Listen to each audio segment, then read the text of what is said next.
Hello बच्चों, सभी को नमस्कार। आइए प्रश्नावली 9.1 से कुछ प्रश्न हल करते हैं। क्वेश्चन नंबर दूसरे का जी, तीसरे का 1, 4 और 5। पूर्व के वीडियो में इसी प्रश्नावली से कुछ प्रश्न हमने हल कर दिए हैं और आप उसको बार बार देखिएगा। और उसी के क्रम में ये दूसरा वीडियो उसी प्रश्नावली का है। इसी प्रश्नावली का एक वीडियो पहले हो चुका है। आइए हम प्रश्न हल करते हैं। दूसरा जी, क्वेश्चन नंबर 2G क्या है? इसमें से घटाना है। यह घटाने की प्रथम व्यंजक में से प्रथम व्यंजक से दूसरे व्यंजक को घटाना। दूसरे व्यंजक को घटाना।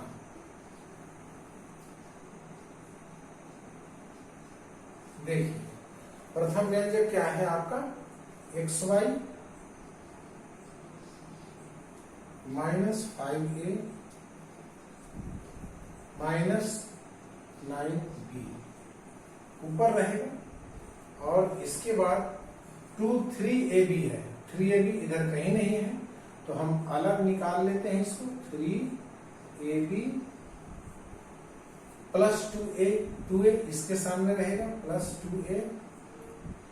2a इसके बाद -3b यहां रहेगा। ठीक है, प्रथम व्यंजक ऊपर वाला है, दूसरा व्यंजक नीचे है। ऊपर वाले में से नीचे वाले को घटाना है। चिन्ह बदलेंगे, माइनस प्लस का, फिर माइनस का हो जाएगा प्लस और यहाँ प्लस का हो जाएगा माइनस। घटाने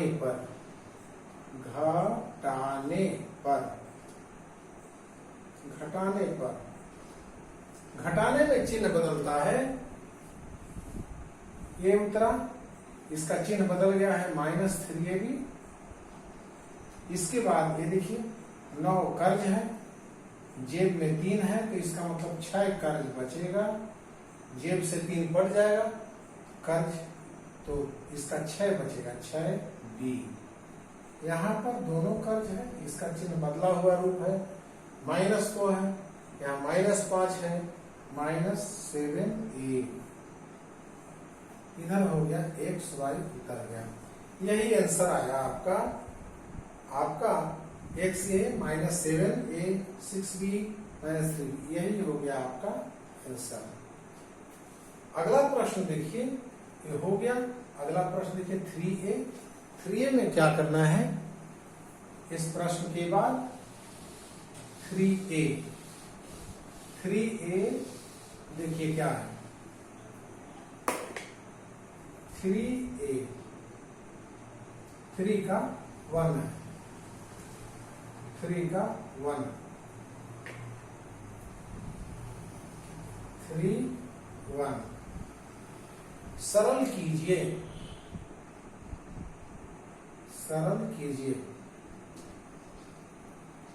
इसमें क्या करना है? 5ab -7b² c -6ab plus 2bc² -4b²c -4b²c -3bc²। ठीक है, एक बार सवाल फिर से देखिए। 5ab 7b²c 6ab 2bc² 4b²c 3bc। चिन्ह। अब नेक्स्ट, अब देखिए जो एक सजातीय हैं कौन कौन है? यह और यह दोनों सजातीय हैं। ab सजातीय हैं, इनको इकट्ठा कर लेते हैं हम। 5ab -6 AB, ठीक है। इसके बाद इसको B²C और B²C कौन कौन है, ये दोनों है, सजाती हैं, इकट्ठा कर लीजिए 7B²C और -4B²C सजाती है। इसके बाद अब क्या बचा, 6AB, ये तो हो गया। इसके बाद A बच गया,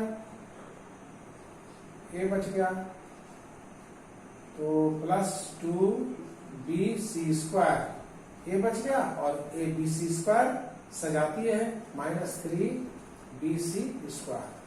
ये देखिए सजाती है, ये सजाती है, ये सजाती है। सजाती है का हल करें, कर्ज 6 है, 5 जेब में है, 5 फट जाएगा तो कर्ज 1 बचा रह जाएगा, यानी 1AB लिखने की जरूरत नहीं है, कर्ज है, कर्ज बचा रह जाएगा। ये देखिए दोनों कर्ज है, 7 और 4 11 और B²C संख्याओं का ही केवल जोड़ घटाव हम करते हैं, बाकी जो चर राशि है, जो अज्ञात राशि है, वो सेम टू सेम है, उसको सेम टू सेम लिखेंगे। यहाँ पर कर्ज है 3, 2, यहाँ कर्ज बचेगा BC²। इतना आपका आंसर आया, -AB -11B² -11B²C -BC²। यह हो गया आपका आंसर। यह प्रश्न हो गया तीसरा। अब आइए चौथे में। चौथा प्रश्न क्या कहता है देखते हैं। चौथा प्रश्न है आपका, चौथा प्रश्न है, इसका दूसरा प्रश्न, तीसरे का पहला हमने बताया, नेक्स्ट वाला प्रश्न आप खुद बनाइएगा। कुछ प्रश्न हम आसान आपके लिए भी छोड़ दे रहे हैं, आप बनाइएगा तो बन जाएगा। अब आइए अगले प्रश्न, चौथे में क्या कहता है, question number 4। Question number 4, Shashank ने पुस्तक मेले में 4 रुपए की दर से X पुस्तकें खरीदी। ठीक है, इसको पहले 4 रुपए की दर से X पुस्तकें, 4 रुपए की दर से X पुस्तकें, इसका मतलब क्या होगा, एक पुस्तक की कीमत 4 रुपए है तो X पुस्तक की कीमत गुणा हो जाएगा, 4X रुपए हो जाएगा। एक जैसे X की जगह पर 3 पुस्तकें हैं तो 4 या 12 रुपए कीमत हो जाएगा। अगर 2 पुस्तक है तो 4 दूनी 8 रुपए हो जाएगा, और X है तो 4 गुणित X रुपया हो जाएगा। इसी प्रकार यदि 5 रुपए की दर से 5 रुपए की दर से 5 रुपए की दर से कितने हैं, 5 रुपए की दर से Y पुस्तकें हैं, Y पुस्तकें हैं, तो क्या हो जा रहा है, फिर उसी प्रकार 5Y रुपए इतना हो गया। एंड और क्या करना है इसमें, आगे बोल रहा है X रुपए की दर से 7 पुस्तकें, X रुपए की दर से कितनी, X रुपए की दर से 7 पुस्तकें, 7 पुस्तकें। इसका मतलब क्या होगा, X रुपए की दर से 7 पुस्तकें गुणा हो जाएगा, यहां भी 7X रुपया, इस तरीके से गुणा हो जाता है। और Y रुपए की दर से, Y रुपए की दर से, Y रुपए की दर से, Y रुपए की दर से 8 पुस्तकें, 8 पुस्तकें, कितना हो जाएगा, 8Y रुपए। इसलिए क्या कहता है, कुल कितने रुपए खर्च किए, इतना खरीदा इतना खरीदा, तो शशांक ने कुल कितने रुपए खर्च किए, तो खर्च रुपए बराबर क्या होगा, खर्च रुपए बराबर, जोड़िए 4X plus 5Y plus 7X plus 8Y, कितना हो गया, 4X और 7X, 7 4 11X प्लस 8 5 13y, इतना रुपया आंसर आएगा। 11x प्लस 13y, यह हो जाएगा आंसर। इतने रुपए खर्च किए शशांक ने। नेक्स्ट प्रश्न देखिए, और यह प्रश्न आपका अंतिम होगा। देखिए, एक त्रिभुज दिया हुआ है, क्वेश्चन नंबर 5। क्वेश्चन नंबर 5, एक त्रिभुज दिया हुआ है। त्रिभुज ABC मान लीजिए, ABC त्रिभुज की 3 भुजाएं हैं। इनकी क्रमशः भुजाएं क्या क्या है? 4x स्क्वायर, इस 4x square plus x minus 1, ये हो गया। दूसरी भुजा क्या है? 2x square minus 3x plus 5, ये दूसरी भुजा है। यह दूसरी भुजा, यह पहली भुजा थी। तीसरी भुजा कितनी है? Minus x square plus 4x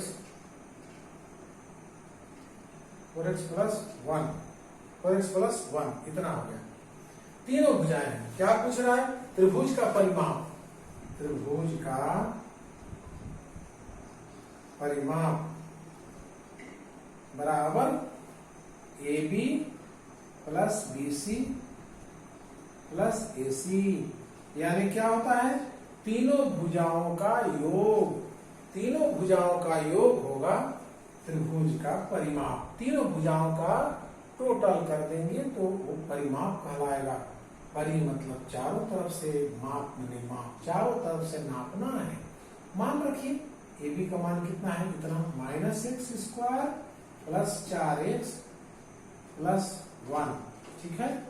BX का मान 4x square plus x minus 1, और फिर AC का मान 2x square minus 3x plus 5।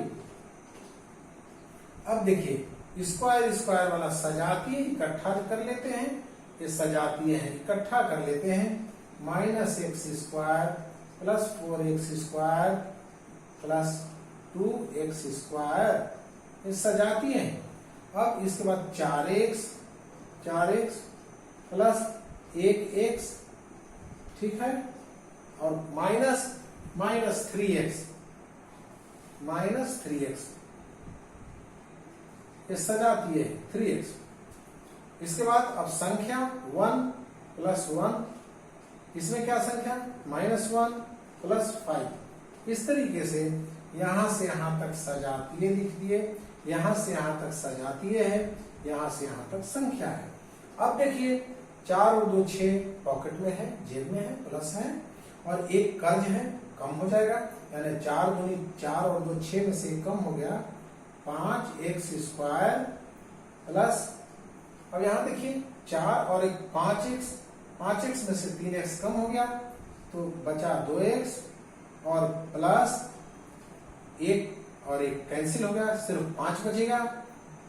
तो ऐसा भी सोच सकते हैं, जेब में 5 और जेब में 5 और 1 6, उसमें से 1 निकल गया तो 5 बचेगा, 6 में से 1 कम हुआ तो 5 बचेगा, प्लस 5।